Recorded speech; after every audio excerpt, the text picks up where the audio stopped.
When we first started designing the houses, we tried to combat the problem of bigger and bigger houses with less and less people living in them.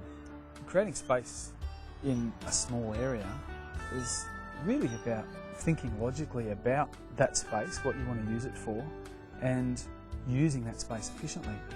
So what we've had to do is find ways to make a small room look larger.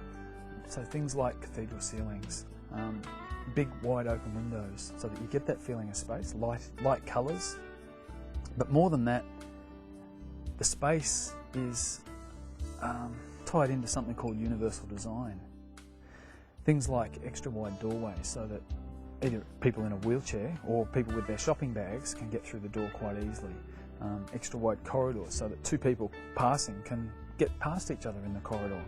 Often houses have very narrow corridors. It gives you that very closed-in space. Just by adding an extra couple of 100 millimetres, really opens the house up.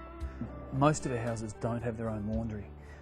It doesn't make sense to have a whole room set aside for your dirty clothes. So we incorporate those into the bathroom. And by using a front-loader washing machine, you don't need a lot of space. If you use a clothesline, you don't need a dryer.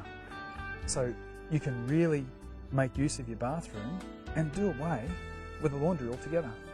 Some of the things that we've incorporated is a mobile bench, a mobile island bench that is, and that bench can be moved out onto the deck and it's got all your plates and knives and forks for a barbecue. And you're pushed out of the way so that you've got a huge big living kitchen area for entertaining. Often in houses there's little nooks and crannies that aren't used, and one that we discovered was up above the corridor.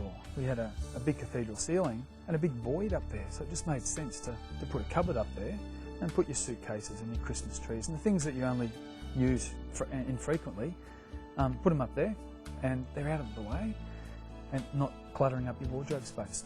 Colours are probably one of the main things to give that feeling of space, and things like a white ceiling. One, it reflects light and means that you don't have to turn your lights on as often, but it gives you that feeling of airiness and space, and that's something that's really important. It's something that has been incorporated into all of the houses.